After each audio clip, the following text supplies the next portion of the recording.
Welcome to Riddhi Academy, where learning creates leaders. Your destination for competitive exam success. Learn today, lead tomorrow. Hello friend, welcome to our Riddhi Academy. आप लोग का स्वागत है हमारे channel Riddhi academy पे। आज हम लोग पढ़ने वाले हैं MHI 101 के बारे में। आज हम लोग क्या पढ़ेंगे? MHI 101 के बारे में पढ़ेंगे, जो है प्राचीन और मध्ययुगीन समाज। प्राचीन और मध्ययुगीन में हमारा समाज कैसा था, कैसे लोग रहते थे, क्या करते थे, इसके बारे में आज हम लोग पढ़ेंगे। इसमें हम टोटल 36 क्वेश्चन को आज हम इसी वीडियो में कंप्लीट करेंगे। आपको अगर नेक्स्ट पार्ट चाहिए इसका, तो उसके लिए आप प्लीज़ कमेंट बॉक्स में कमेंट लिखिए कि आपको नेक्स्ट पार्ट चाहिए। तो आप 36 क्वेश्चन को एक बार अच्छे से देख लीजिए। ये सारे प्रश्न जो है आपके एग्ज़ाम के लिए बहुत ही ज़्यादा हेल्पफुल होने वाले हैं। और अगर वीडियो आपको अच्छा लगता है तो लाइक कीजिए, अगर नहीं अच्छा लगता है तो कोई बात नहीं, बिना लाइक किए ही आप चले जाइए। लेकिन अगर आपको थोड़ा भी हमारी मेहनत पसंद आती है तो प्लीज़ वीडियो को लाइक कीजिए, सब्सक्राइब कीजिए और कमेंट में लिखिए कि हमारा वीडियो आपको पसंद आया या नहीं। तो 36 क्वेश्चन आप लोग देख लिए।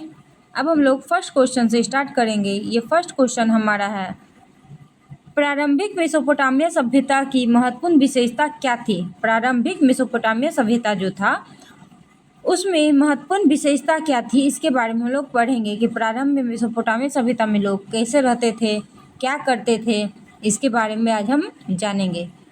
प्रारंभिक मेसोपोटामिया सभ्यता विश्व की सबसे प्राचीन सभ्यताओं में से एक था। प्रारंभिक मेसोपोटामिया सभ्यता जो है विश्व की सबसे प्राचीन सभ्यताओं में से एक थी। इसका विकास कहाँ हुआ था? दजला और फरहात नदियों के बीच हुआ था। इसका विकास कहाँ हुआ था? दजला और फरहात नदियों के बीच। इसे सभ्यता का पालना भी कहा जाता है। मेसोपोटामिया को क्या कहा जाता है? सभ्यता का पालना भी कहा जाता है। यहाँ नगरों, लेखक, प्रशासन, व्यापार और कानून का प्रारंभिक विकास हुआ था। यहाँ नगरों, लेखक, प्रशासन, व्यापार और कानून का प्रारंभिक विकास हुआ था। प्रमुख विशेषता क्या क्या है इसकी? प्रमुख विशेषता के बारे में हम जानेंगे कि पहले भौगोलिक स्थिति, इसकी भौगोलिक स्थिति कैसी थी? मेसोपोटामिया दजला और फरहात नदियों के बीच स्थित उपजाऊ क्षेत्र था। मेसोपोटामिया दो नदियों के बीच में है तो ये उपजाऊ क्षेत्र होगा ही। मेसोपोटामिया जो थी दजला और फरहात नदियों के बीच स्थित उपजाऊ क्षेत्र था, जिसने कृषि के विकास को बढ़ावा दिया। और जब उपजाऊ क्षेत्र रहेगा तो वहाँ पे कृषि भी बहुत ही मात्रा में होगा। दूसरा है नगर सभ्यता का विकास। अब इसके नगर सभ्यता का विकास कैसे हुआ, इसके बारे में जानना है। उरक, लगास, निपुर और बेबीलोन जैसे सुव्यवस्थित नगर विकसित हुए। यहाँ सड़कें, मंदिर और सार्वजनिक भवन भी बनाए गए। तीसरा है कृषि आधारित अर्थव्यवस्था। अब कृषि का जब यहाँ विकास हुआ तो कृषि आधारित अर्थव्यवस्था में क्या क्या उपजाए जाते थे, इसके बारे में देखेंगे। सिंचाई व्यवस्था के विकास से गेहूँ, जौ, खजूर तथा अन्य फसलों का उत्पादन बढ़ा। जब कृषि व्यवस्था थी तो उसमें सिंचाई व्यवस्था के विकास से हम लोग गेहूँ, जौ, खजूर और अन्य फसलों का उत्पादन यहाँ बढ़ने लगा और कृषि समृद्ध होती गई, कृषि और भी ज़्यादा बढ़ती गई। फिर लेखन कला का विकास। अब इसमें लेखन कला का विकास कैसे हुआ उसके बारे में जानेंगे। सुमेरियों ने किलाक्षर लिपि का आविष्कार किया, जिसका उपयोग प्रशासन, व्यापार, कानून और साहित्य के लेखन में किया जाता था। फिर है संगठित शासन व्यवस्था। अब जहाँ नगर होगा वहाँ पे शासन व्यवस्था तो होगी ही। अब शासन व्यवस्था कैसी थी? नगर राज्यों का शासन राजा के नेतृत्व में चलता था। नगर राज्यों का शासन कौन चलाता था? राजा। प्रशासन व्यवस्थित थी तथा कर का संग्रह और न्याय व्यवस्था विकसित थी। फिर से देखेंगे संगठित शासन व्यवस्था में क्या हुआ था। नगर राज्यों का शासन राजा के नेतृत्व में चलता था, प्रशासन व्यवस्थित था तथा कर संग्रह और न्याय व्यवस्था विकसित थी। इसी में है धर्म और मंदिरों का महत्व। धर्म और मंदिरों के महत्व में क्या है उसके बारे में हम लोग देखेंगे। लोग बहुदेववादी थे। लोग जो थे बहुदेववादी थे। बहुत सारे देवताओं में ये लोग विश्वास करते थे। जिगुरात नामक विशाल मंदिर धार्मिक और प्रशासनिक केंद्र दोनों थे। अब व्यापार एवं वाणिज्य। यहाँ मेसोपोटामिया में व्यापार और वाणिज्य कैसी थी उसके बारे में जानेंगे। भारत, मिस्र और फरात सहित अनेक क्षेत्रों के साथ व्यापारिक संबंध स्थापित थे। भारत, मिस्र, फरात सहित अनेक क्षेत्रों के साथ क्या थे? व्यापारिक संबंध स्थापित थे।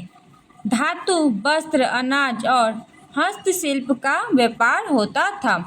क्या क्या व्यापार होता था? धातु, वस्त्र, अनाज और हस्तशिल्प का व्यापार होता था। कानून व्यवस्था कैसी थी मेसोपोटामिया में?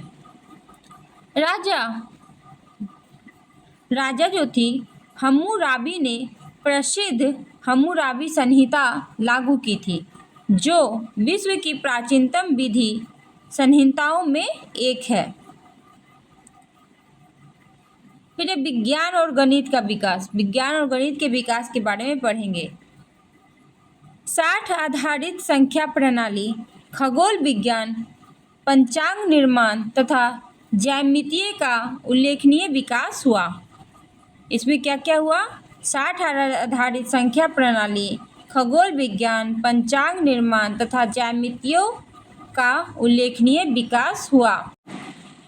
फिर मिट्टी मतलब कला और स्थापत्य। कला और स्थापत्य में क्या था कि यहाँ मिट्टी की ईंटों से भवन, मिट्टी की ईंट से क्या बनाया जाता था? भवन, महल, मंदिर तथा जिगुरात बनाए गए।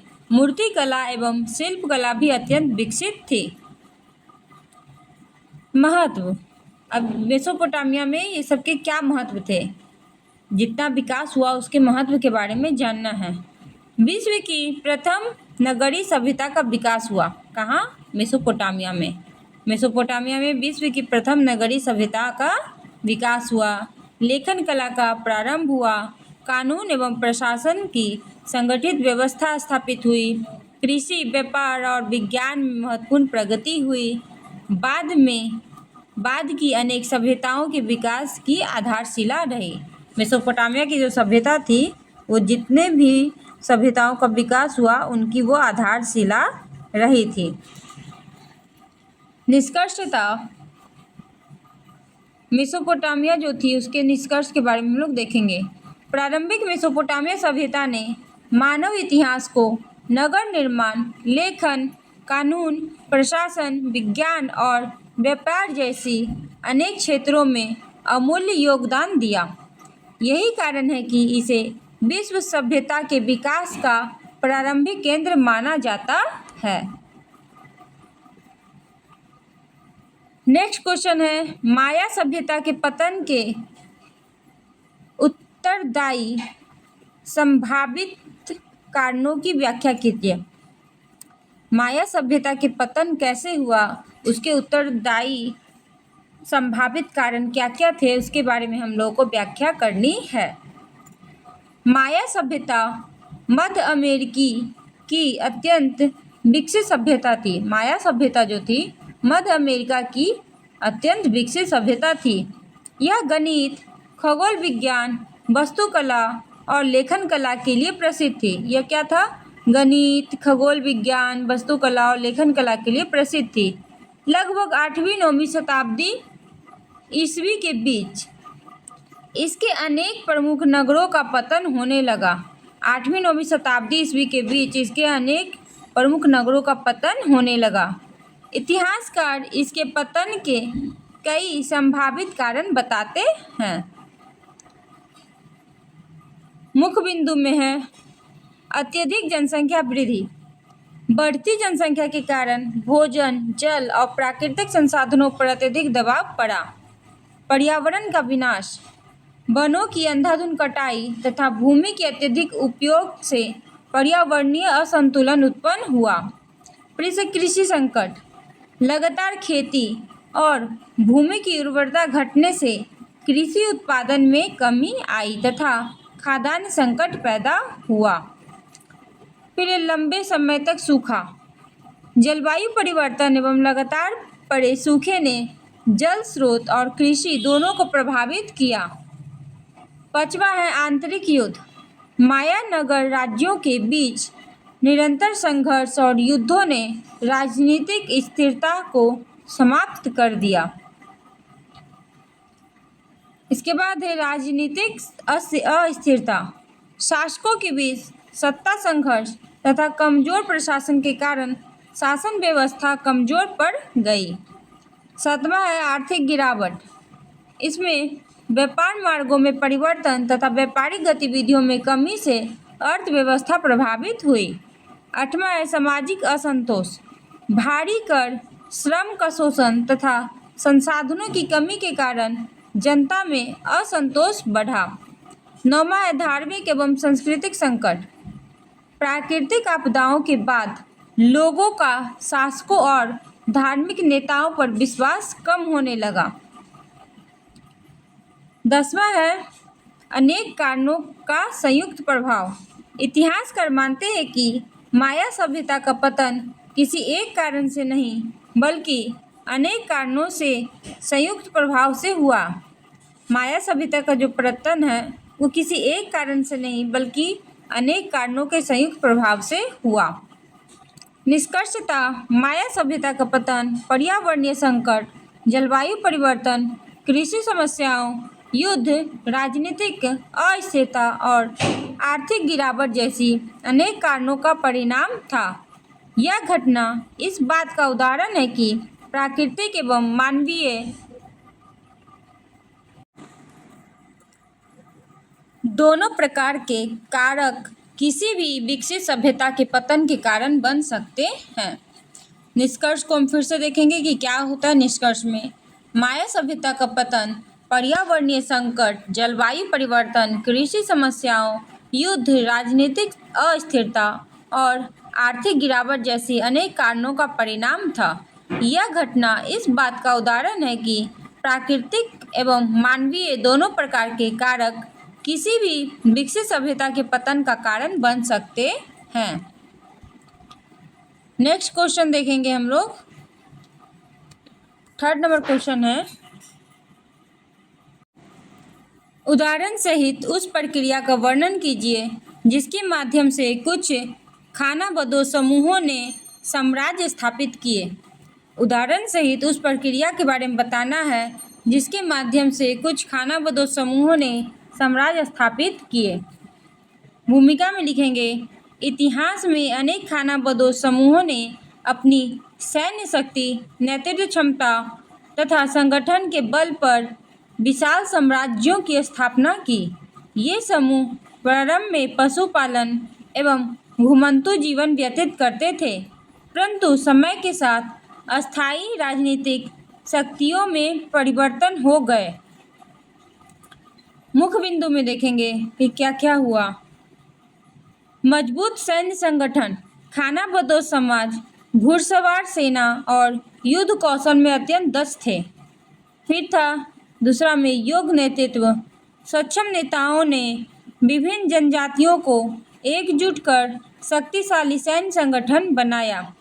फिर है जनजातीय एकता, छोटी छोटी जनजातियों का एकीकरण साम्राज्य निर्माण का आधार बना।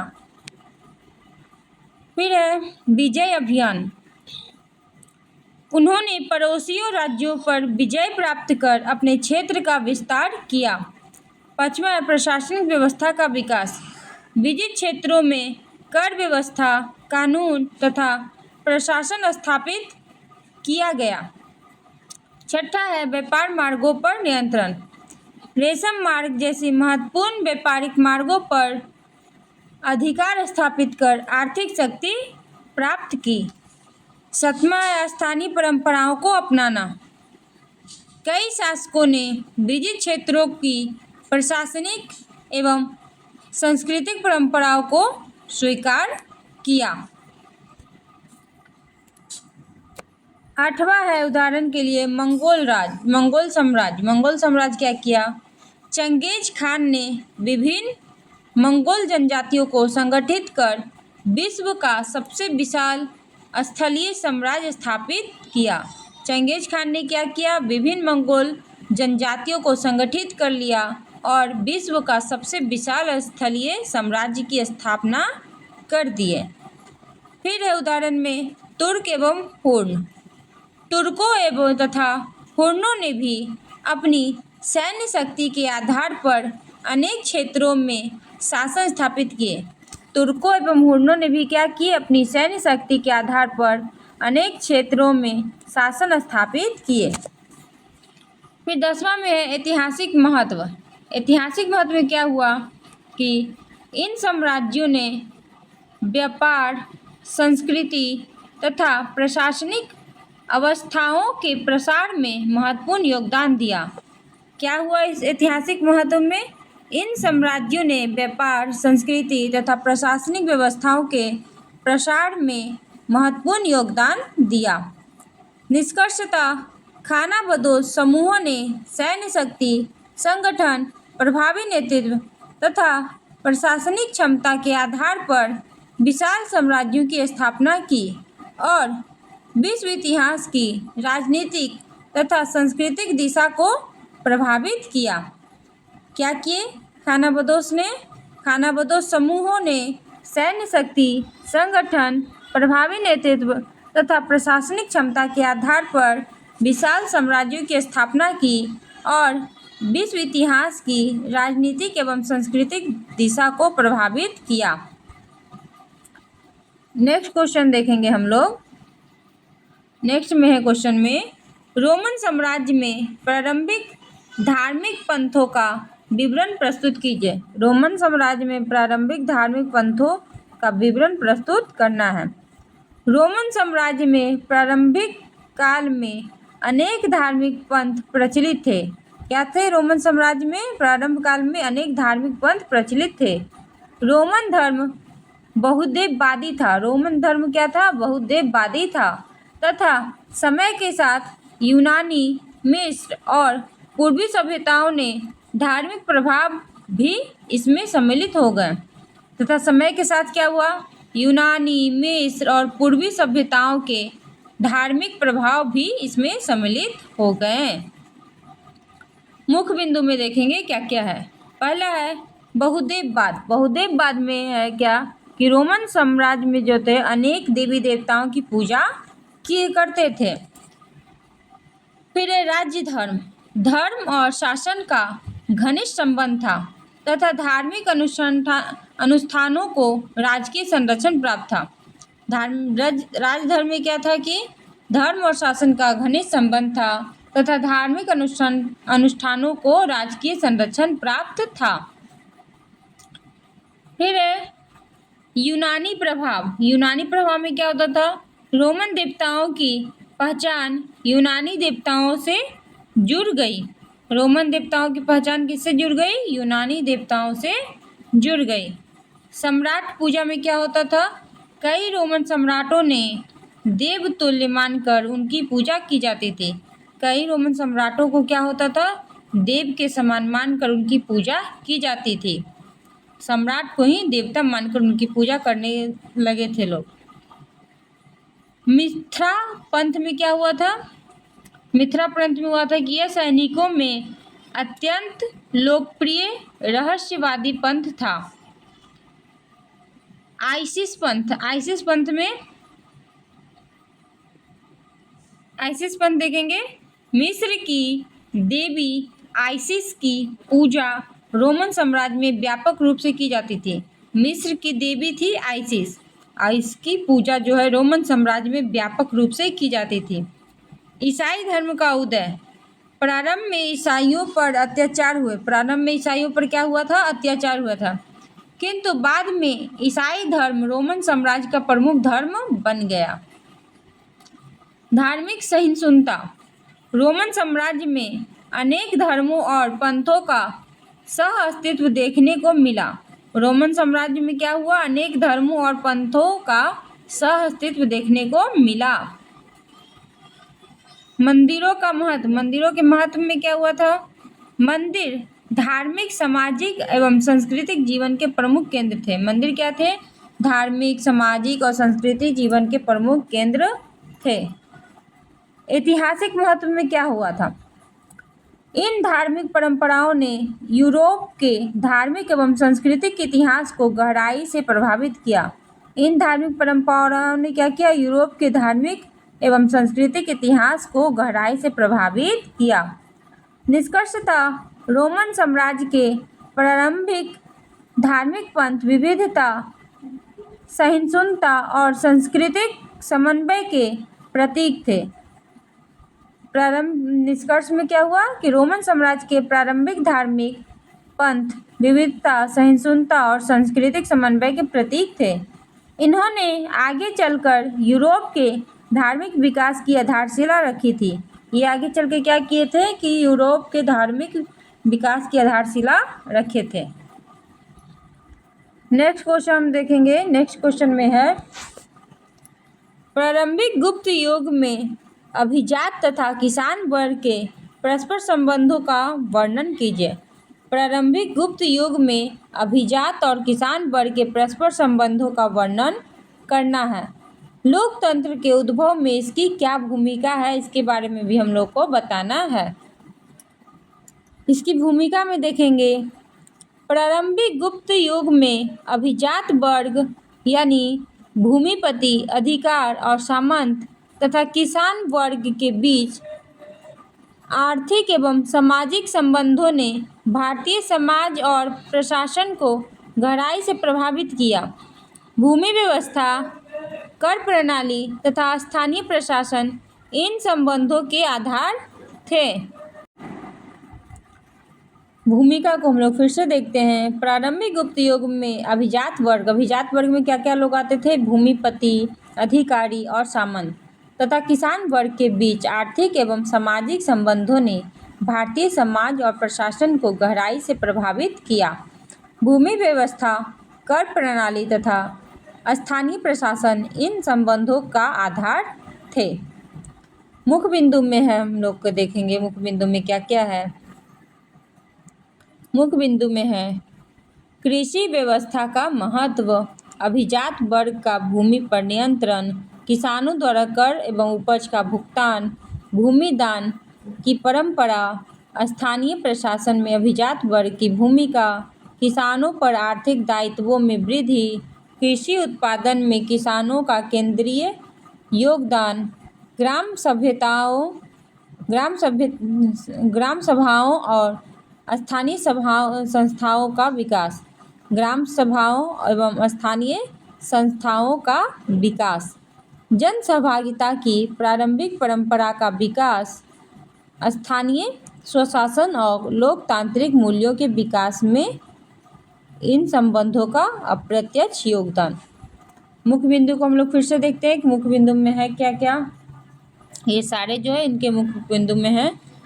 पहला है कृषि अर्थव्यवस्था का महत्व, अभिजात वर्ग का भूमि पर नियंत्रण, किसानों द्वारा कर एवं उपज का भुगतान, भूमि दान की परंपरा, स्थानीय प्रशासन में अभिजात वर्ग की भूमिका, किसानों पर आर्थिक दायित्वों में वृद्धि, कृषि उत्पादन में किसानों का केंद्रीय योगदान, ग्राम सभाओं एवं स्थानीय संस्थाओं का विकास, जन सहभागिता की प्रारंभिक परंपराओं का विकास, स्थानीय स्वशासन और लोकतांत्रिक मूल्यों के विकास में इन संबंधों का अप्रत्यक्ष योगदान।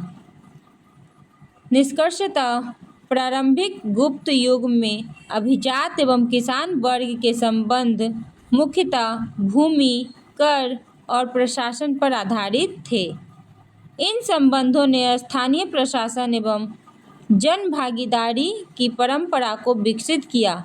इन संबंधों ने क्या किया? स्थानीय प्रशासन और जन भागीदारी की परंपरा को विकसित किया, जिसने आगे चलकर लोकतांत्रिक संस्थाओं के विकास के लिए आधार तैयार किया। जिसने क्या किया? आगे चलकर लोकतांत्रिक संस्थाओं के विकास के लिए आधार तैयार किया। नेक्स्ट क्वेश्चन है हम लोग का, प्रारंभिक राज्य के उद्भव में व्यापार की क्या भूमिका थी? प्रारंभिक राज्य के जब उद्भव हुआ था उसमें व्यापार की भूमिका क्या थी, इसके बारे में हम लोग देखेंगे। प्रारंभिक राज्यों के निर्माण में व्यापार ने महत्वपूर्ण भूमिका निभाई थी। प्रारंभिक राज्यों के निर्माण में व्यापार ने महत्वपूर्ण भूमिका निभाई थी। व्यापारिक गतिविधियों के विकास से आर्थिक समृद्धि बढ़ी। व्यापारिक जब गतिविधियों के विकास हुआ उससे आर्थिक समृद्धि बढ़ी। नगरों का विकास हुआ तथा प्रशासनिक एवं राजनीतिक संस्थाएं मजबूत हुई। मुख्य बिंदु में देखेंगे आर्थिक समृद्धि का आधार। व्यापार से धन और संसाधनों की प्राप्ति हुई। व्यापार से क्या हुआ? धन और संसाधन की प्राप्ति हुई। राज्य की आर्थिक शक्ति में वृद्धि हुई। फिर है नगरों का विकास में व्यापारिक केंद्रों के रूप में नगरों का उदय हुआ। व्यापारिक केंद्रों के रूप में क्या हुआ? नगरों का उदय हुआ। बाजार शिल्प एवं वाणिज्य व्यापार शिल्प एवं वाणिज्यिक गतिविधियां बढ़ी। व्यापार शिल्प एवं वाणिज्यिक गतिविधियां बढ़ी। कर व्यवस्था का विकास। कर व्यवस्था का विकास में देखेंगे व्यापार से प्राप्त आय पर कर लगाए गए। व्यापार से प्राप्त आय पर क्या हुआ? कर लगाए गए। राज्य की आय में वृद्धि हुई। फिर प्रशासनिक व्यवस्था का विस्तार। इसमें होता है क्या? व्यापार की सुरक्षा एवं नियंत्रण के लिए प्रशासनिक संस्थाएं विकसित हुई। व्यापार की सुरक्षा एवं नियंत्रण के लिए क्या हुआ? प्रशासनिक संस्थाएं विकसित हुई। व्यापार मार्गों का महत्व। इसमें दूर दराज क्षेत्रों से संपर्क बढ़ा। सांस्कृतिक एवं आर्थिक आदान प्रदान हुआ। शिल्प एवं उद्योग का विकास। इसमें देखेंगे व्यापार की मांग के कारण हस्तशिल्प और उत्पादन बढ़ा। व्यापार की मांग के कारण क्या हुआ? हस्तशिल्प और उत्पादन बढ़ा। राजनीतिक शक्ति में वृद्धि देखेंगे। व्यापार से प्राप्त संसाधनों के आधार पर शासकों ने सेना एवं प्रशासन को मजबूत किया। व्यापार से प्राप्त संसाधनों के कारण क्या हुआ? व्यापार से प्राप्त संसाधनों के आधार पर शासकों ने सेना और प्रशासन को मजबूत किया। निष्कर्षतः प्रारंभिक राज्यों के उद्भव में व्यापार एक महत्वपूर्ण कारक था। इसने आर्थिक विकास, नगरों के विस्तार और मजबूत प्रशासनिक व्यवस्था के निर्माण में सहायता प्रदान की। नेक्स्ट क्वेश्चन है, रोमन साम्राज्य में प्रारंभिक धार्मिक पंथों का विवरण प्रस्तुत कीजिए। रोमन साम्राज्य में प्रारंभिक धार्मिक पंथों का विवरण प्रस्तुत करना है। रोमन साम्राज्य में धार्मिक, सामाजिक एवं राजनीतिक जीवन का महत्वपूर्ण हिस्सा था। रोमन साम्राज्य में धर्म, सामाजिक एवं राजनीतिक जीवन का महत्वपूर्ण हिस्सा था। प्रारंभ में रोमन साम्राज्य बहुदेववादी था और विभिन्न धार्मिक पंथों का विकास हुआ। मुख्य बिंदु में देखेंगे कि क्या क्या हुआ था। पहला है रोमन बहुदेववाद। रोमन अनेक देवी देवताओं की पूजा करते थे। रोमन क्या करते थे? अनेक देवी देवताओं की पूजा करते थे। जुपिटर, मार्स और वीनस प्रमुख देवता थे। इसके प्रमुख देवता कौन कौन थे? जुपिटर, मार्स और वीनस। राज्य धर्म में क्या हुआ था? धर्म को राज्य व्यवस्था से जोड़ा गया था। धर्म को किससे जोड़ा गया था? राज्य व्यवस्था से। धार्मिक अनुष्ठानों का संचालन सरकारी अधिकारियों द्वारा किया जाता था। फिर है सम्राट पूजा। इसमें सम्राट को देवतुल्य माना जाता था। उनके सम्मान में धार्मिक समारोह आयोजित किए जाते थे। फिर है मिथ्रा पंथ। मिथ्रा पंथ में यह सैनिकों में लोकप्रिय धार्मिक पंथ था। इसमें सूर्य देवता की पूजा की जाती थी। फिर आइसिस पंथ। मिस्र की देवी आइसिस की पूजा रोमन साम्राज्य में फैली। यह व्यक्तिगत धार्मिक विश्वासों से जुड़ा हुआ था। फिर ईसाई धर्म का प्रसार। प्रारंभ में ईसाइयों के विरोध और उत्पीड़न का सामना करना पड़ा। प्रारंभ में ईसाइयों को क्या करना पड़ा? विरोध और उत्पीड़न का सामना करना पड़ा। बाद में ईसाई धर्म रोमन साम्राज्य का प्रमुख धर्म बन गया। ईसाई धर्म प्रसार में क्या हुआ कि सबसे पहले ईसाइयों को विरोध और उत्पीड़न का सामना करना पड़ा था, लेकिन बाद में ईसाई धर्म रोमन साम्राज्य का प्रमुख धर्म बन गया। निष्कर्षतः रोमन साम्राज्य के धार्मिक पंथ विविधता एवं सांस्कृतिक समन्वय को दर्शाते हैं। रोमन साम्राज्य के जो धार्मिक पंथ हैं विविधता एवं सांस्कृतिक समन्वय को दर्शाते हैं। उनका प्रभाव यूरोप के धार्मिक इतिहास पर लंबे समय तक रहा। उनका प्रभाव कब तक रहा? यूरोप के धार्मिक इतिहास पर लंबे समय तक रहा। नेक्स्ट क्वेश्चन देखेंगे, फारसी साम्राज्य के प्रशासनिक संगठन का एक लेख लिखिए। फारसी साम्राज्य के प्रशासनिक संगठन कैसे थे, इस पे एक लेख लिखना है। भूमिका में देखेंगे, फारसी साम्राज्य प्राचीन विश्व के सबसे विशाल साम्राज्यों में एक था। इसकी प्रशासनिक व्यवस्था अत्यंत संगठित और प्रभावी थी। राजा केंद्रीय सत्ता का प्रमुख केंद्र था। प्रमुख बिंदु में शक्तिशाली राजतंत्र, राजा सर्वोच्च शासक होता था। प्रशासन एवं सेना पर उसका नियंत्रण था। फिर प्रांतों का विभाजन, साम्राज्य को विभिन्न प्रांतों में बांटा गया था। प्रत्येक प्रांत का संचालन क्षत्रप जो करते थे। फिर क्षात्रप व्यवस्था, क्षात्रप राजा के प्रतिनिधि होते थे। वे कर संग्रह और प्रशासन का कार्य करते थे। फिर कर व्यवस्था में देखेंगे, नियमित कर प्रणाली विकसित थी। इससे राज्य की आर्थिक स्थिति मजबूत हुई। फिर संचार व्यवस्था में सड़कों और डाक व्यवस्था का विकास किया गया था। प्रशासनिक नियंत्रण आसान हुआ। फिर छठा में विशाल सेना, साम्राज्य की सुरक्षा के लिए मजबूत सेना रखी गई। कानून एवं न्याय व्यवस्था में देखेंगे, स्थानीय परंपराओं का सम्मान करते हुए शासन किया जाता था। निष्कर्षतः फारसी साम्राज्य की प्रशासनिक व्यवस्था प्राचीन विश्व की सबसे विकसित व्यवस्थाओं में एक थी। इसकी प्रांतीय व्यवस्था और संचार प्रणाली ने विशाल साम्राज्य को संगठित बनाए रखा। नेक्स्ट क्वेश्चन है, प्रारंभिक गुप्त युग में अभिजात तथा किसान वर्ग के परस्पर संबंधों का वर्णन कीजिए। प्रारंभिक गुप्त युग में अभिजात तथा किसान वर्ग के परस्पर संबंध के बारे में हम लोग को वर्णन करना है। गुप्त काल में कृषि साम्राज्य की आधारभूत व्यवस्था थी। गुप्त काल में कृषि जो थी साम्राज्य की आधारभूत व्यवस्था थी। अभिजात वर्ग और किसान के बीच भूमि, कर और सामाजिक संबंधों पर आधारित संबंध विकसित हुए। मुख्य बिंदु में देखेंगे, भूमि पर अभिजात वर्ग का अधिकार था। किसानों द्वारा कृषि उत्पादन, कर एवं उपज का भुगतान, भूमि दान की परंपरा। ग्रामीण प्रशासन में अभिजात वर्ग की भूमिका, किसानों की आर्थिक निर्भरता। कृषि उत्पादन में वृद्धि, ग्राम संस्थाओं का विकास।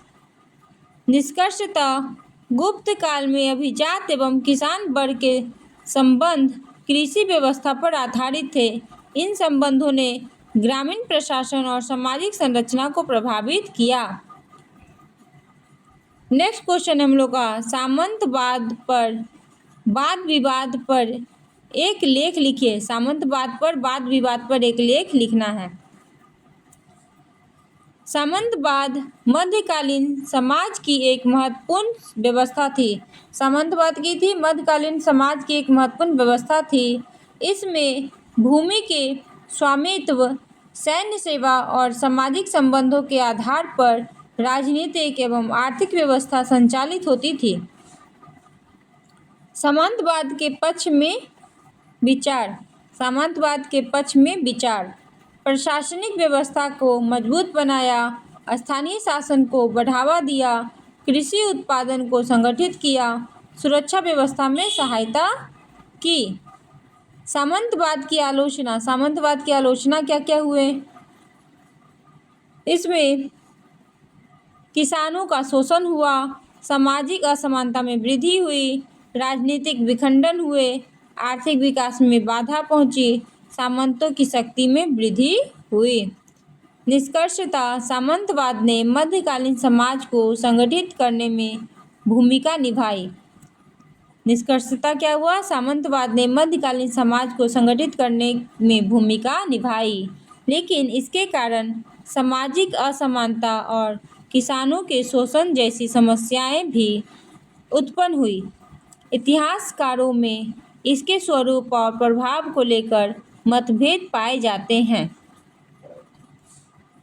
नेक्स्ट क्वेश्चन है हम लोग का, सामंतवाद के 2 चरणों के दौरान कृषि उत्पादन का संगठन किस प्रकार परिवर्तित हुआ? सामंतवाद के 2 चरणों के दौरान कृषि उत्पादन का संगठन किस प्रकार परिवर्तित हुआ, इसके बारे में हम लोग को जानना है। सामंतवाद मध्यकालीन यूरोप की सामंतवाद जो थे वो मध्यकालीन यूरोप की प्रमुख सामाजिक, आर्थिक एवं राजनीतिक व्यवस्था थी। सामंतवाद क्या था? मध्यकालीन यूरोप की प्रमुख सामाजिक, आर्थिक और राजनीतिक व्यवस्था थी। इसमें भूमि उत्पादन का मुख्य आधार था। इसमें जो थी भूमि उत्पादन का मुख्य आधार थी। सामंतवाद के विकास के साथ कृषि उत्पादन की व्यवस्था में भी महत्वपूर्ण परिवर्तन हुए। सामंतवाद के विकास के साथ ही कृषि उत्पादन की व्यवस्था में भी महत्वपूर्ण परिवर्तन हुए। मुख्य बिंदु में देखेंगे प्रारंभिक सामंतवाद में कृषि व्यवस्था। इसमें कृषि व्यवस्था कैसे थी? कृषि मुख्य रूप से आत्मनिर्भर थी। मैनर व्यवस्था का विकास हुआ। किसान भूमि पर कार्य करते थे और सामंत को कर देते थे। सामंती भूमि व्यवस्था में क्या होता था? भूमि का स्वामित्व सामंतों के पास था। किसान सामंतों के अधीन रहकर खेती करते थे। फिर श्रम आधारित उत्पादन में था।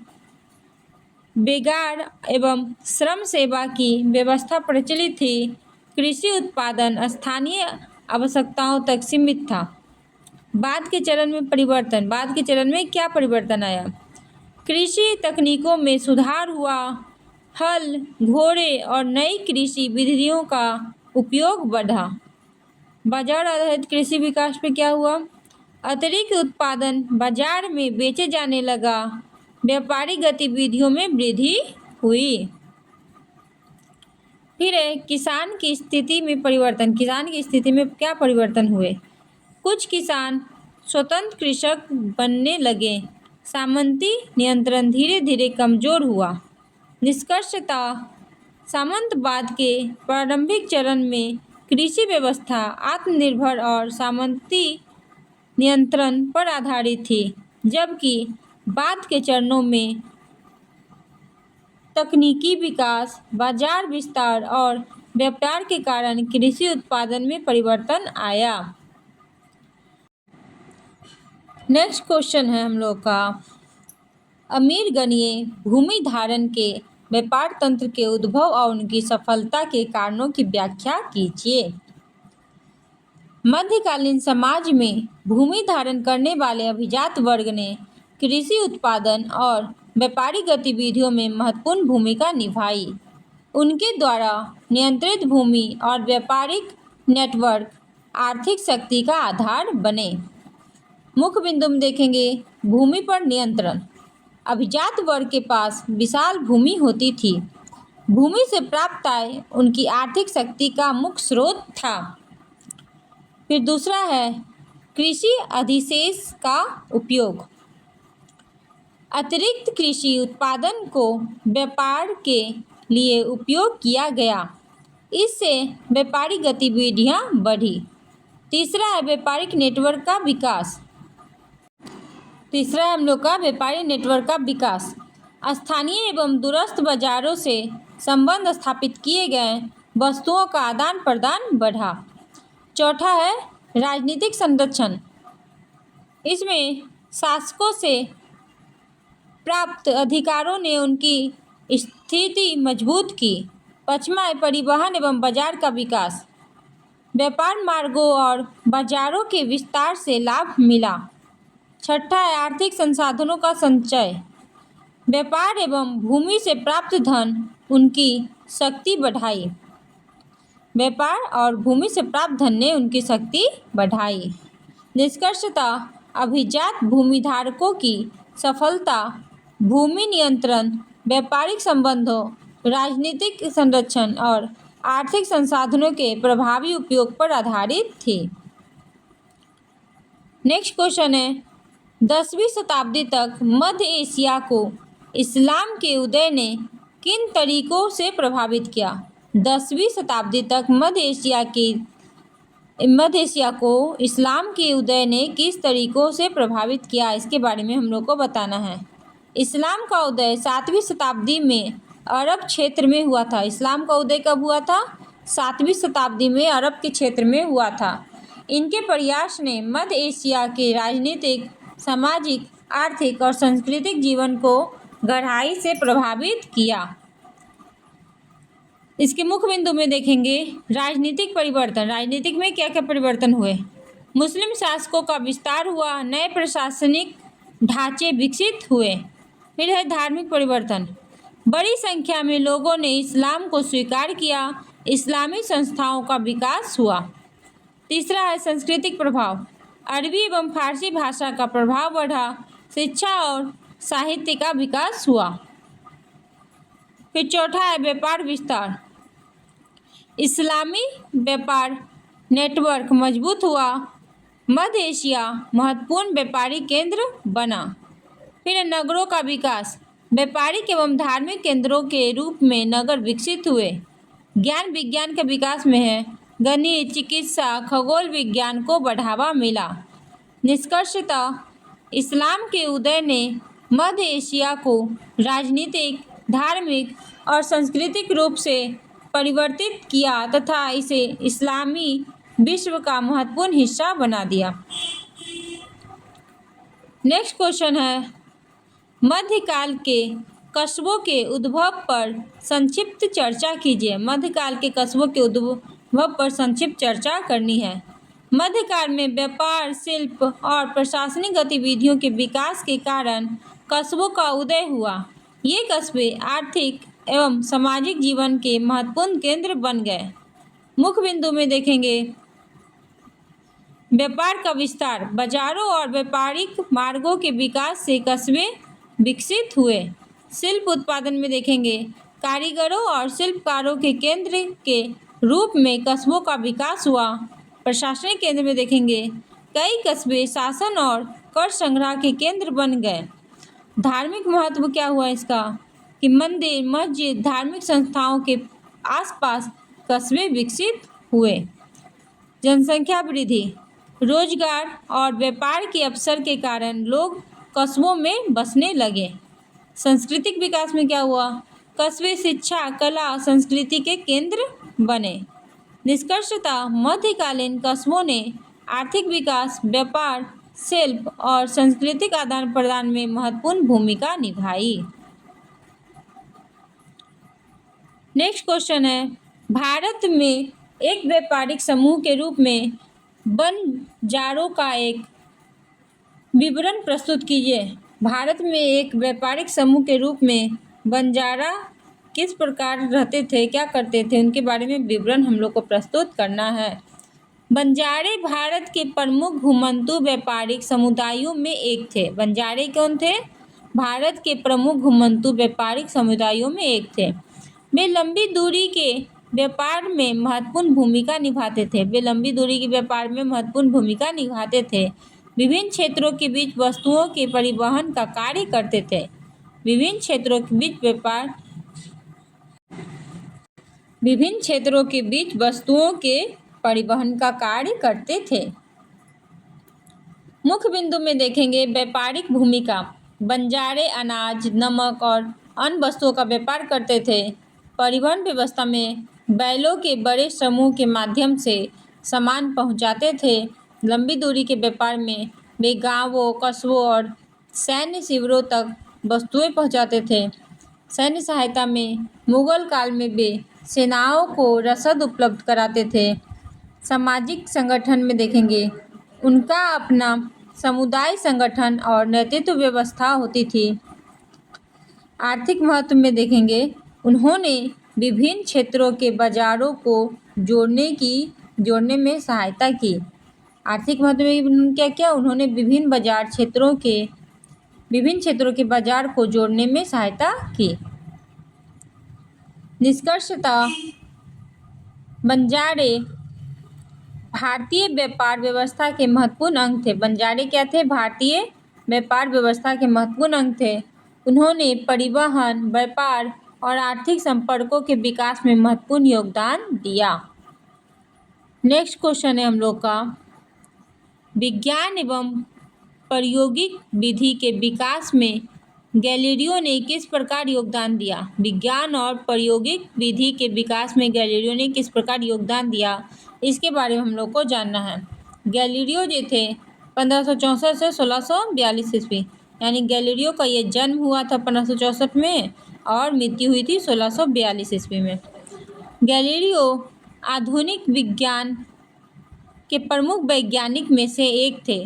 उन्होंने खगोल विज्ञान, भौतिक वैज्ञानिक पद्धति के विकास में महत्वपूर्ण योगदान दिया। उन्होंने आधुनिक प्रायोगिक विज्ञान का जनक भी कहा जाता था। उन्हें क्या कहा जाता था? आधुनिक प्रायोगिक विज्ञान के जनक भी गैलीलियो को कहा जाता था। उन्होंने तर्क, निरीक्षण और प्रयोग के आधार पर वैज्ञानिक अध्ययन को नई दिशा प्रदान की। क्या किए? तर्क, निरीक्षण और प्रयोग के आधार पर वैज्ञानिक अध्ययन को नई दिशा प्रदान की।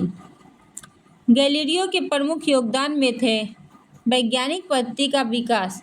गैलीलियो ने वैज्ञानिक अध्ययन में उपयोग और निरीक्षण को महत्व दिया। गैलीलियो ने क्या किया? वैज्ञानिक अध्ययन में उपयोग और निरीक्षण को महत्व दिया। उन्होंने केवल परंपरागत मान्यताओं के बजाय प्रमाणों के आधार पर निष्कर्ष निकालने पर बल दिया। उन्होंने क्या किया? उन्होंने केवल परंपरागत मान्यताओं के बजाय प्रमाणों के आधार पर निष्कर्ष निकालने पर बल दिया।